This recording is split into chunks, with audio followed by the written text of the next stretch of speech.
Welcome to the MuseCast, where we squeeze every last drop of inspiration out of Sunday's sermon. You know, I was waiting for there to be no laughter, and then just a nice, smooth start. That's right. So I could say to everyone, Happy Muse Day. He's Dan Kent. I'm Shawna Boren, and you guys, Dan Kent needs to get a few more jewels in his crown for dealing with me today. I am a hot mess express, and Dan is being gracious and patient, and I'm appreciative. If you don't see me on MuseCast next week, it's because Dan fired me because he got tired of my shenanigans. Yeah, this show would fall apart without you. So, all right, Dan. It feels like fall today. Yeah, it does. In fact, I was going to wear a tie, but it froze. See, it's all frozen. That's how cold it is. Yeah.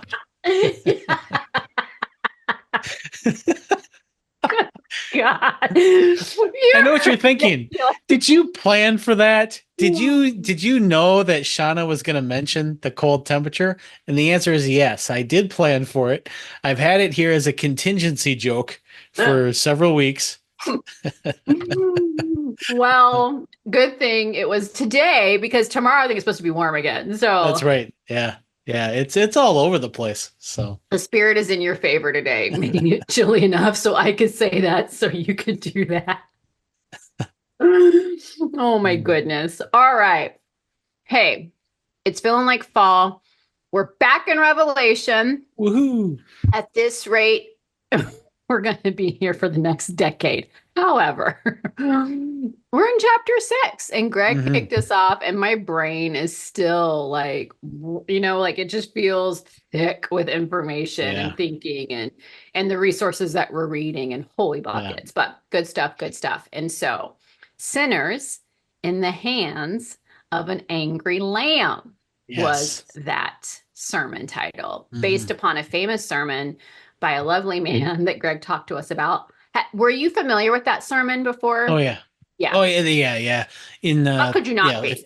If you're in seminary or whatever, you hear about it. And it's one of those things where it's popular partly for, it speaks to a particular theology, but it also is kind of repellent to all these other theologies. And so it sort of becomes like this lightning rod for both teams, I guess you could say. Yeah. So. Well, that's what we're going to talk about today. I'm excited to hear your summary. Whenever the more dense and the more intentional note taking I do during Greg's sermons, the more I look forward to see how you synthesize it all and deliver it to us in your world famous summary. So I'm ready when you are, sir. All right. Well, when you think of dense, think of Dan. That's what I always say. So yes, I meant it in a good way.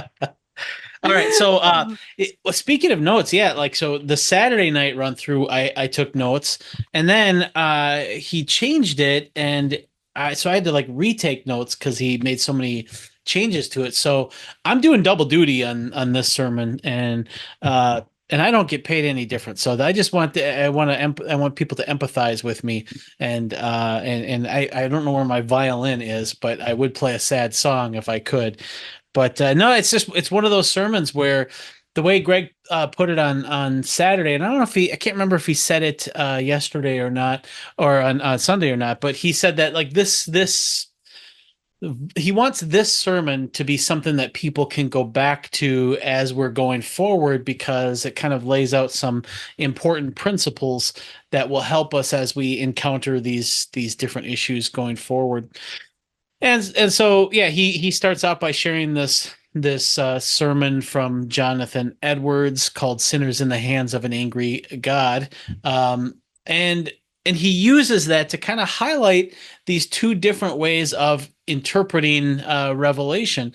And kind of a contemporary example of that he uses is Mark Driscoll, and he kind of shares quotes from both of these gentlemen to just show that there is this perspective that Revelation really finally unveils God's kind of violent reaction to sin, where God finally comes in and opens up a can of you know what on sinners. And so there is this uh, lust almost for vengeance and for setting things right in this very forceful way. And so both, Edwards and Driscoll sort of kind of epitomize this way of looking at Revelation. And I tell you what, if you have this hunger and it kind of taps into something that we all want. We all want justice. We all want people to face the consequences for their behaviors.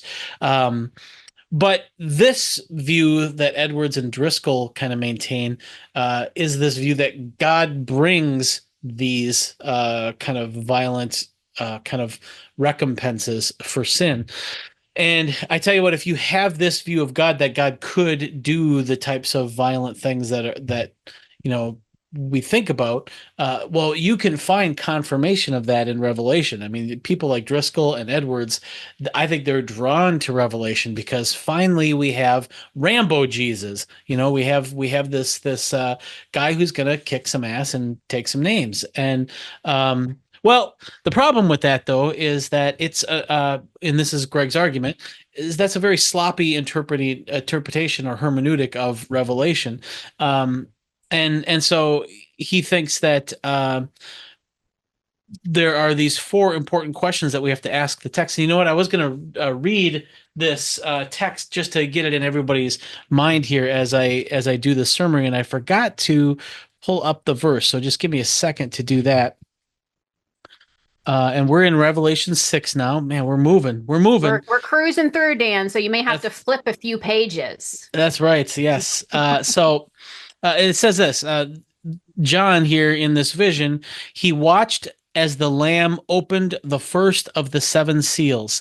Then I heard one of the 4 living creatures say in a voice louder than thunder, "Come." I looked, and there before me was a white horse. Its rider held a bow, and he was given a crown, and he rode out as a conqueror bent on conquest. And then later in that same chapter, it says this, I watched as he opened this is the Lamb now. I watched as the Lamb opened the 6th seal, and there was a great earthquake. The sun turned black like sackcloth made of goat hair. The whole moon turned blood red, and the stars in the sky fell to earth as figs drop from a fig tree when shaken by a strong wind. The sky receded like a scroll rolling up, and every mountain and island was removed from its place. Then the kings of the earth, the princes, the generals, the rich, the mighty, and everyone else, both slave and free, hid in caves and among rocks of the mountains. They called out to the mountains and the rocks, "Please fall on us and hide us from the face of him who sits on the throne and from the wrath of the Lamb. For the great day of their wrath has come, and who can withstand it?" A lot of stuff there, and a lot of kind of violent, retributive visions of God, getting back at sinners, and there's just a lot of mysterious stuff there too. Like, what is this white horse, and who is this who's on the white horse? And so Greg just kind of looks at 4 questions that really sort of delineate for us 2 ways of interpreting this chapter. There's the Jonathan Edwards and Mark Driscoll way of interpreting this chapter, and then there is the way that Greg proposes. And he looks at this through 4 questions. The first question is, what does it mean when this creature says, "Come"? What exactly does that mean? Now, where does that come from? Where is, because it's a command. He's saying, "Come forth," come. And now the traditional view says that this is God calling on this white horse to go and do this deed that the horse was going to do. And now what Greg says is that what's meant there is it's not a command for him to go and do this violent thing. Rather, the guy on the white horse was going to go and do this violent thing anyway. That's what was in his heart, and God is just saying, okay, do what's on your heart. Go ahead.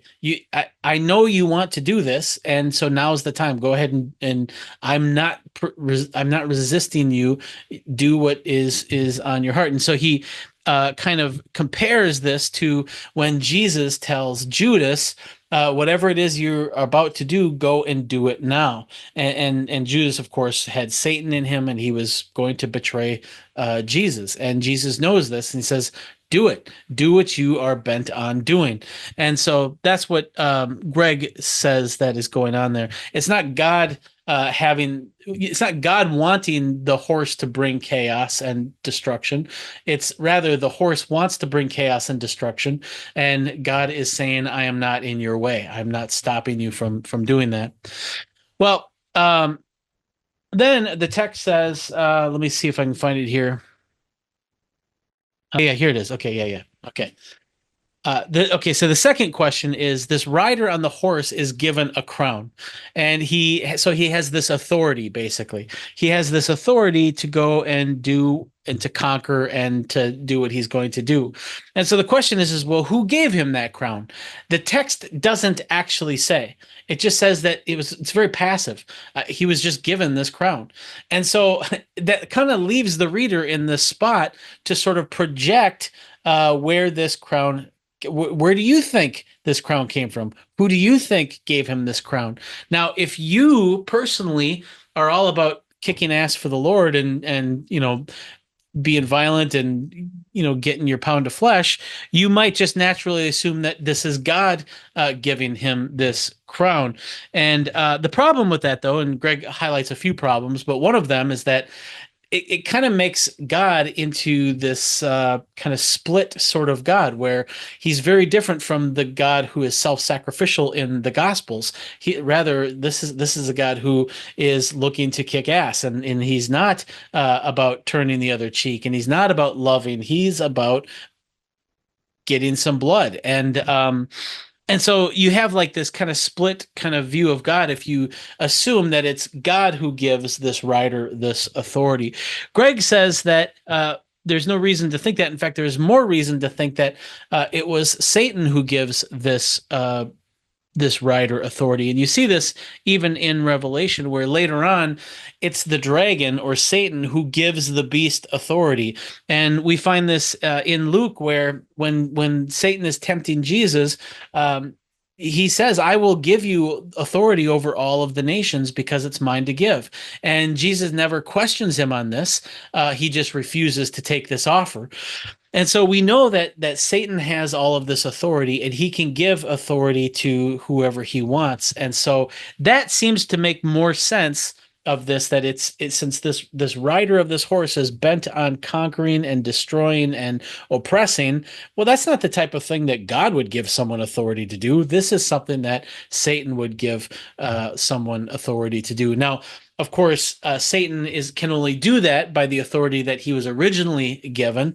But when God gives authority, he really gives authority. And so Satan is responsible for what he does with that authority. And it just so happens that he is giving and using his authority in cross purposes with God. And then the third question is, who is it who is riding on this white horse? Because the traditional reading is that this is Jesus on the white horse, and there's a lot of intuitive kind of reasons to think this. Number one, it's a white horse and this white rider with a crown. It's this sort of victorious, sort of kingly sort of figure. And we also see later on in chapter 19 that Jesus does in fact ride a white horse, and so it makes sense to jump to the conclusion that this must be Jesus here. But the problem with that is a couple things. One, he's doing very unchrist-like things, conquering and destroying and oppressing and all of that. So that should be enough to say, okay, well, this clearly isn't Jesus. But then there's other little tells too, like in 19, when it's specified that it's Jesus on the horse, it says that he has these many crowns, indicating that he has ultimate authority, not just specific authority over certain thing. And the other thing is that the rider in 19, when we're told it's Jesus, his sword is coming out of his mouth, and so he is fighting against lies. And so what Greg ultimately says is that this first rider on the white horse, it's not a coincidence that it looks like Jesus, but it's never actually called Jesus. It's never really named as Jesus. And that's the point of that, is that there are many who are going to come like Jesus, like an angel of light, like a Messiah, like somebody who will draw people away from God. And so this is sort of like this implicit warning to not get duped by these false Jesuses. And so that's how that reading is. Now, in this traditional view, it makes sense to say that this is Jesus bringing all of this destruction, because that's what this traditional view wants. They want God to come back in that way. And then the fourth question that Greg asks about the text is, does the Lamb actually terrorize people? And you have all of this language in here where, you've got the stars falling and the moon turning blood red, and you have all these rich people and these leaders and all these people of the earth who are hiding, and they're so terrified by the Lamb that they want their lives to be ended. They want the rocks to fall on them. They want to be hidden from the Lamb. And so the question is the Lamb really that terrifying? And now in the traditional view, that's what we want. We want God to come back in this terrifying way, so that sinners are just trembling with fear at God. And but the problem with that is that God is love, and God is not retributive like this. It's very different from the God that we see in the gospel. So what Greg asks is, now when these people are interpreting the Lamb like this and they're terrified, is that an accurate interpretation? Because what John does throughout the Revelation is that he uses people's misinterpretation of reality as a warning for how we might misinterpret reality.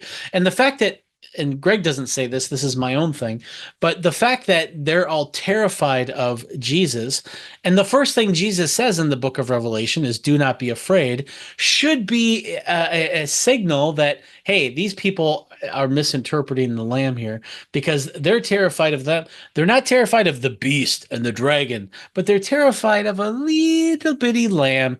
And that should be an indicator that maybe they're misinterpreting the Lamb. But the traditional view would want to say, no, their interpretation is right, and God is scary like that, even though the whole book starts off by saying, do not be afraid. And so those are the four questions. And really how this all boils down is, when you look at this traditional view and this other view that Greg is proposing, and it shows you that whatever you assume about God, you bring those assumptions to the text. And Revelation is written in such a way that you're going to find something that totally affirms what you're expecting to find. And so what it sort of validates or reinforces is how important it is that we have the right picture of God, and that we bring the right picture of God to the text. And in particular, Revelation really emphasizes the centrality of this innocent Lamb and this loving God. And so really, at this point now, we can see that the book of Revelation is all about unveiling lies. It's showing truth and unveiling lies. And the loving, gentle, self-sacrificial Lamb is sort of the truth that is there, that dispels all of these deceptive notions. And so that is kind of, as a summary to all of that, I would say you have this chapter that shows God opening seals and releasing these things into the world, and That's, I don't want to say it quite like that. When he opens the seal, it reveals all of these things being released into the world. And so what's happening then there is that it suggests that this is part of God's plan and God's working. But what we see is this lamb, which goes against everything that assumption about God is about. And so you can't have both. God is this vengeful, wrathful, violent God, and also God is this innocent, self-sacrificial lamb. You're forced to make a choice. Which picture of God do you have? Do you have the picture of God as the innocent, self-sacrificial lamb, or is your picture of God the wrathful, vengeful God?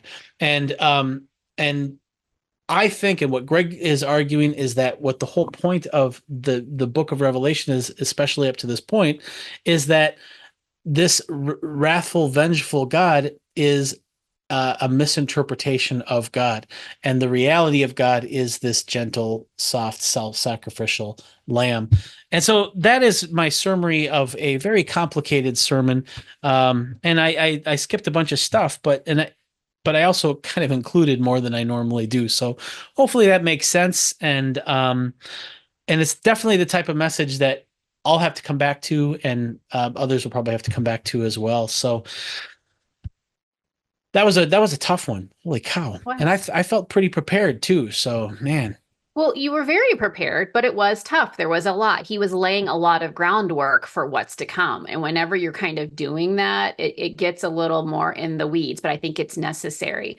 I will also say that as great of a job as you did with the summary, I do encourage folks to go back and listen to the sermon for yourself. There are many times when you can, get by on Dan's summary and our discussion and maybe just looking at the sermon resources on the website. But I would encourage you, especially throughout chapter 6, to as much as possible where you have space and time to listen to these for yourselves, and maybe even more than once, because it takes a few. Dan and I are a part of the pastoral staff at Woodland Hills. We are a part of the teaching team at Woodland Hills. We are involved in this Revelation series. We are involved in Wrath of the Lamb, and we still listen to it a few times because there's just a lot to glean there. And so that little PSA over. Thank you for your summary, Dan. And I just want to say that I do really like the way that Greg laid this out. I'm always so curious to know like the differences between Saturday and Sunday, especially when we hear that there was some reworking. Yeah. And it does remind me of when we used to have Saturday night services, and sometimes people that would come to Saturday night would hear something very different than those that came on Sunday. But anyway, I say that to say I'm really thankful that we are a part of a team and a culture that really listens to one another and is not arrogant, and we can be prepared and deliver something and then realize through feedback or just even saying it out loud, like, oh, I need to kind of rework this, and then that's just a really great culture to be a part of. Anyway, I do appreciate the way that Greg laid this out, because like I said, if you've read chapter 6 and beyond, you know that there's some stuff there that just goes, and this is why I didn't want to be doing Revelation. This is just getting to be a bit wackadoodle. And so I thought it was important for Greg to kind of take the time to lay that groundwork. And I do appreciate, the fact that he's being out loud saying there are some dominant traditional interpretations of this stuff that were challenging. That might be a hard way to say it, but that's the reality. We're offering an alternative. And I do want to talk about that a little bit, because some people go like, why do you need to offer an alternative? I think he explained why. And I like the way that, because this is a dominant traditional interpretation, some of this imagery, he posed 4 questions that comes to mind as you're reading the text, and framed his sermon around posing these 4 questions and then offering answers to these 4 questions with both a more traditional perspective and then an alternative perspective. Again, not telling you how to think, You can think for yourself. But I really do appreciate that. And I think honestly, the thing that I just keep coming back to, and you also mentioned it in your summary, is when Greg simply just said, as you're reading Revelation, Revelation is reading you. And so you're going to see what you want to see. If you are prone and you assume God to be wrathful, vengeful, coming to take care of business. He's like a part of the Avengers and Endgame, coming to defeat evil and kick that tail. And he's Rocky finally defeating the enemy. If you want to see that, you can see that. However, if you want to say, okay, but what did Jesus reveal in the Gospels about his character? When he said, now the fullness of God has come, when he said that, how did he behave and act? If that's what we want to lean into, then you can see that. And so I think these are conversations that we're going to have to continue to have and come back to. I know that we're going to move on in chapter 6, but I feel like this foundational sermon, this table setting, I think is something we're going to have to continually come back to and remember. I just think it was really, really important. And again, it always goes back to your picture of God. So what you expect to see, you can find. And I think that's really, really powerful. So I do have, those are just some of my thoughts. So you can riff on some of that. I do have some questions, some discussion points for us, just from things we've heard, things I've heard, things we've seen, comments and stuff. So I will kind of let you. It's definitely the type of sermon where there's so many different possible rabbit holes. So I say we just go to the question. That's what I say. Awesome. Okay. So one of the first things, and this will lead to a question we got from one of our podrushioners, Mr. M, because I never know if we have permission to say what your name is when you email us at the MuseCast. So I want to be respectful of that. So Mr. M, thank you for your question. We're going to get to that. But I think my first question, Dan, will be a good lead into that. And so as Greg was posing these 4 questions, and then, like we said, he gave the traditional interpretation and then an alternative interpretation. And again, he was asking about the word come, like, what does that command mean? It was given, like, what is that? It was given. What does that mean? Who is the rider on this first horse? And is it really the lamb that's terrorizing people with wrath? So those were the 4 questions that came to mind from these scriptures. And then he gave some traditional interpretations and then some alternative interpretations. And I just know, because we've heard it, it's been commented, we've been around the block a little bit. And so people will say, why is there a need for an alternative interpretation? Why can't it just be? If it's been traditional, if it's been the dominant understanding of this, why are we working ourselves in knots trying to find an alternative? And and Greg said, and you've said, because of Jesus and the Gospels, that's God revealed. But then they would say, okay, well, you're just trying to fit this to your narrative. So I don't want to lead you too much. I just want to, the comments, the questions. And so I just want to give you an opportunity to speak to that today, Dan. Yeah.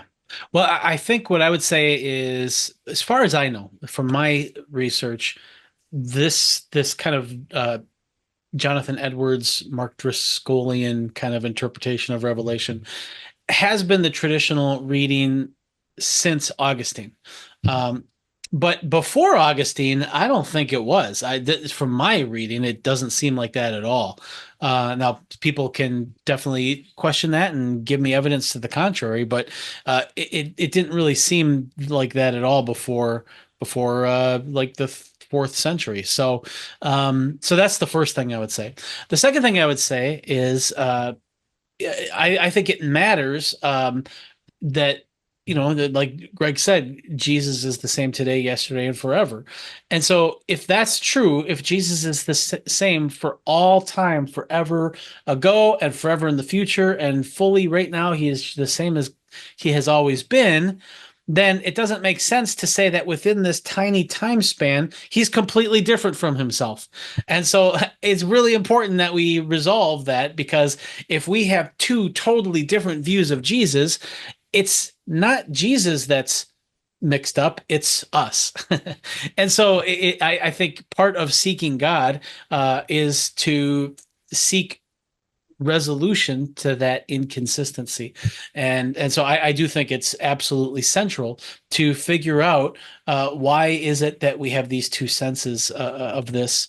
Then the third thing I would say is I think it's also important to to make sure that we are interpreting what the text says, and we're not projecting what we want the text to say.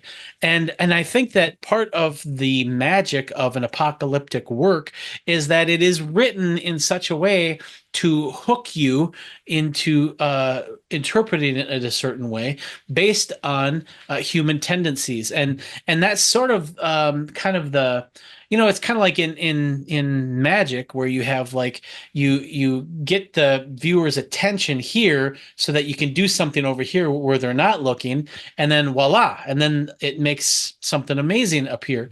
And that's exactly, I think, what an apocalyptic text says, is it gets your attention here, but it does it in such a way that you don't see what's really going on here, and then it turns it over and exposes what is real. And so and that's exactly what's going on with Revelation. We want God to kick ass over sin, and we want God to come back and just like and bring blood. There's part of us that wants that, because we all hunger for justice. And I think that John uses that language to appeal to that part of us, to get us in, to hook us into it. And then he turns it upside down and shows us that it's that very hunger for blood that comes from the beast, that hunger for retribution, that hunger for an eye for an eye, that I'm going to teach them a lesson, I'm going to get back at them. That part of us is not actually God, it's actually the beast, and it's the lamb. It's God is the lamb. God is this self-sacrificial creature. And so I think the apocalyptic text is written in such a way to appeal to that. And if we stop there, we will miss the turn, or the prestige, as it's called in magic. We'll miss the truth, which is that no, God's actually not like that. God is more like the Lamb. And so that's my defense of it. Do you have something to add to that, or am I off on that? No. I do not think you're off. And again, this is the way I see it. And if folks out there see it differently than that, I can't, like, that's for you. Like, and I'm going to say this, and I first want to say I am in no way minimizing or making fun of or poking light at people with mental health concerns. But I feel like sometimes we think that when we approach the text this way, it's like we think Jesus, God, has multiple personality disorder. Like, he showed us who he was in the Old Testament, and then Jesus came and showed us something different in in the Gospels. But then Revelation comes and it's something. It's like no. Like, again, I am not minimizing. So please just know that people with who have struggled with personality disorders, but that's not Jesus. Like, we see things in the Old Testament, and we are told that that was a partial revelation, but when Jesus came, he was the full revelation. And so for me, that has to be my center. That has to be my foundation. That's what I have. That's where I have to, that's the lens I have to look at things through. I don't try to caricature Jesus and then add all these other things. Like, no, the lens is Jesus's life and death, and the way that he spoke, and the way that he guided, and the way that he taught, and the things that he stood for. And ultimately, the fact that he was self-sacrificial. And so that's kind of the focus there. And then, yes, Revelation, we have to remember the type of literature it is, and to interpret it like, what's the word I'm looking for? It doesn't matter. It's lost me, but we have to remember the type of literature that it is apocalyptic, that it is supposed to like evoke, your imagination and stuff. And so it's not meant to be literal. We've talked about that. I do find it interesting though that like it's the lamb, and the lamb, for those of you who are farmers or have been around these kinds of animals, like that is nothing to fear. Their utter dependence on their caretaker, their owner, is really interesting actually. And so yeah, that's all I would add there. And again, I do feel like it just comes back to picture of God. You're gonna see what you expect to see. And maybe that's the personal challenge. Like, what is it that we're looking for, and what is it that we're seeing, and what is the need to see things in a certain way, a certain perspective. So yeah. Yep, I think that's good, and I do think that's a good question too. Is because on one hand we want to say you're going to see what you expect to see, and I don't like that. I think there's something right about that. The language is bothering me because then it sounds like we're hopeless and there's no, we can't, we'll never find the truth then. And I think the warning there is that we have to be careful and we have to try to let the text shape what we think about God. And because if we're sloppy, our expectations will shape the text instead of the text shaping our expectations. Yes. And so it's not like we're not powerless to it. It's just that we have to be cautious of our tendency to project these expectations into the text.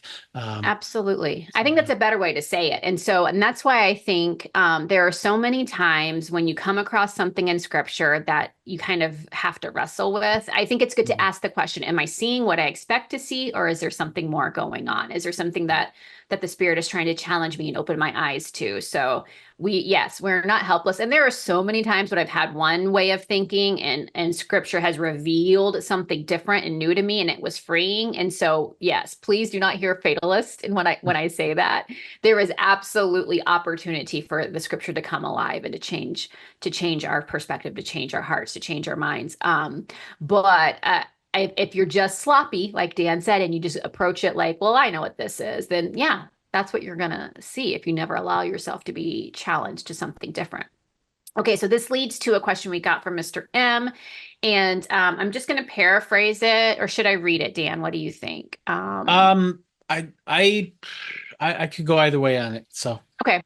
Well, I'll kind of do a combo of both. So basically, he's just saying he just wonders why Jesus has to open the seals. And you kind of started to allude to this in your summary, and then you were like, wait, let me kind of rephrase this. So, anyway, yeah, he's just wondering why Jesus has to open the seals. The idea that the wrath of God is mostly organic and essentially the consequences of our refusal to repent, and also used to bring us to repentance, and is performed by the dragon. That's really refreshing. But the released destruction here seems quite deliberate on Jesus's part. And so what is going on there? He just doesn't feel like that was very loving in nature. Like if Jesus knew what's going to happen when he does this, if he's the one who did it, why did he even do it? Yeah. So, you're right. So what he is saying in his email is that it seems like when Jesus undoes the seal or opens the seal, he's releasing all of these things that are going to happen. And the text doesn't say that. In fact, if you look at what this scroll is, it doesn't have any agency at all. It doesn't do anything. It just tells us what is happening. The scroll shows us God's plan, which includes, you can't talk about God's plan for evil and suffering without talking about the evil and the suffering. And so the document is just describing what Satan and the principalities and powers are doing and what God's response is. It's a description. There's no power to it at all. It's powerful to us because we want to know that God has a plan. We want to know that the evil and suffering and oppression that we see in this world isn't the last part of the story. We want to know that there is some redemption, that there is consequences, that there's justice. And so it's powerful to us to know that God has this plan, but the scroll itself doesn't do any of that stuff. It just describes those things. And so when Jesus opens the seal, he's not releasing anything. He's just showing us, he's revealing another piece of description of what God is doing in his creation. And so that's my response to that. But it's a very sneaky and slippery way of reading the text. And I even, like Shawna said, I even did it during the sermon where I made the same mistake, where by opening the seal, Jesus is revealing or releasing this. But in fact, there's nothing released there at all. There's just something revealed. And so it's a really good question. I'm glad you sent it in, Em. Yeah, me too. Thanks, and I'm glad Dan answered it because I was like, that's a good question. Yeah. So thank you, sir. Dan Kent, the good news is this was just the first sermon in Wrath of the Lamb. And so we've got many more to come. And I think you guys have seen in Revelation, we don't end a sermon, end a sub-series, and that's it. Like, it all kind of intertwines, and you'll see some circling back. So if you feel like, wait, there's still stuff here. Oh, yeah, there is, and we're going to get to it. And so I say continue to tune in. The next several weeks are going to be, they're going to be good. And hopefully they'll be very revealing and helpful and hopeful as we more and more are seeing truth and uncovering the deceptions that are found there. Yeah. All right. Yep. Are you ready, sir? I'm not ready. I have nothing. I have nothing. I'll go first. Oh my word. Good. But first, we have to do our nugget time dance. This gets you going. This gets your brain creativity flowing. So you're ready. Right. Okay. I'll go first. Again, we are just starting this sub-series, Wrath of the Lamb, and I want to circle back to something that I've talked about here today in the show, that we've talked about a ton at Woodland, that Greg talked about on Sunday again, and that is Picture of God. And as we are studying together, learning together through these passages, I think it's important just to continually ask yourself the question, what am I seeing here? What am I expecting to see? How do I envision God to be? And if it's really easy for you to go into the mindset of, this is God finally kicking tail, finally, giving out the just desserts, to phrase it that way. If that is an easy perception for you to lean into, okay, well, sit with that and ask yourself, why is that? And ask yourself, is that something that you need to be true? And if that's the case, I would humbly suggest just maybe praying about that, sitting with that in the spirit. Maybe if you have people you trust in your life to kind of process that, because chances are there's something in your thinking, in your life, or in your experiences that feels like you need this to be true because of some sort of, I don't know. I don't want to pop psycho it, but I'm just saying prayerfully sit with that. And if on the other hand, you can really begin to see, wait a second here, this is a bit of an unveiling, of a revealing of things, and understanding that there is so much deception, and that the Lamb is revealing truth and dispelling that deception. That's awesome. Lean into that. But then also, I think prayerfully ask, where are areas in which maybe you have not fully seen truth, or you maybe have been living under some deception. I think it's always important just to always be asking ourselves, where are we not seeing truth? Jesus, where are we missing it? What are we, being blind to?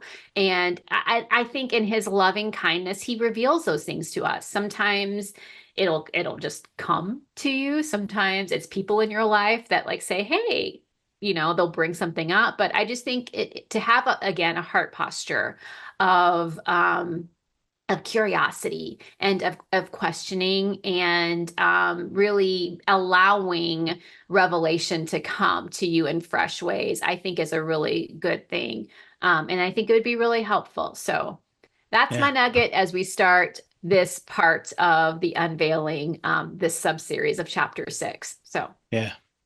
Yeah, I think that's really good. In fact, I'm so glad you went first because I can kind of riff off of what you said because I also think the way that you put it is that the psychology of our own psychology as we bring it to the text matters a great deal, and it's not the type of thing where you don't have to, like you said, you don't have to psychobabble yourself to the grave. I mean, you just have to ask some questions, and one of my favorite parts of the quote that Greg shared by Mark Driscoll is sort of revealing. I mean, he kind of Mark reveals this thing about himself that sort of obviously shapes his expectation of revelation. He says this: "I couldn't worship a God I could beat up," and that's I tell you what, if you're bringing that to the text, how does that not skew your reading of the text? If you can't worship a God that you can beat up, and yet you're supposedly following a God who was beat up and crucified, if you are supposedly worshiping a God who is represented as a little gentle lamb, which was used for slaughter for the atonement of sins, I don't know how you can reconcile a lot of those images in the text. I definitely can understand how you're going to emphasize the God who comes and draws blood and causes death and suffering. But I tell you what, it's gonna, I don't know how that's not gonna skew your reading. And so I guess my nugget would just be this: ask yourself, what are some of those things that you bring to the text, and are there things about God, are there gods or pictures of God that you couldn't worship, and then ask yourself, does the text reveal anything about God like that? Because I don't know how people like Mark Driscoll reconcile such a bold expectation and criteria for God with what we actually see in the text. I don't know. But I definitely think that there's value in asking yourself those types of questions and wrestling with that. yeah, That is my short little nugget. I love it. Good job. Well, we'll have many more nuggets in the weeks to come, you guys. So, again, thank you for tuning in. Thank you for sending in questions, comments, and feedback. We really appreciate it. And we do look forward to chatting later on when the show airs on YouTube, 4 p.m. Central. I'm so serious, you guys. I was really cautious and a little nervous about doing Revelation as a series. But I am really happy that we're doing it. I feel like it's good and important. And I just say, if chapter 6 seems a little scary to you, hang in there with us. I really think that this is going to be good. Yeah, let me also talk to that too. This is one of the toughest sermons to do a sermon on. I didn't think it would be, but it was. And just realizing, boy, there's a lot of stuff here, and realizing it on a whole new level. I will say that not every sermon in this chapter is going to be like that. So I think this one was really tough. Next week, I think some of the stuff that he cut from this one might appear in the next one. So there might be a couple things there too, but I don't think the whole series will be like this. So rest assured. Yeah.